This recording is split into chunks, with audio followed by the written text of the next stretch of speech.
mag-unlock ng na-lock na Facebook. I-click mo lang yung get started, then i-click ang next. Then dito makikita yung email ninyo. So, kayong bahala kung magre-remove kayo dito or hindi. So, sa akin is don't remove anything dahil kailangan ko yun.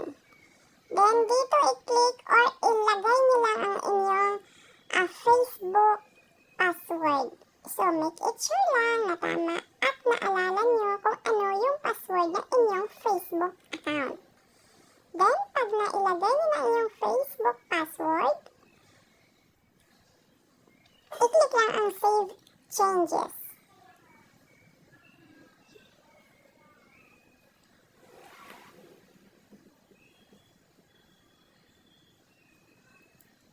Then, pagkatapos yan, i-click ang Next.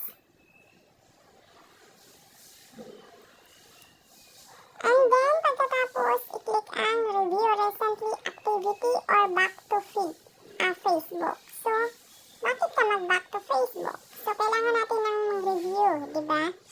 So, i-click lang yung naka-blue. Then, get started again.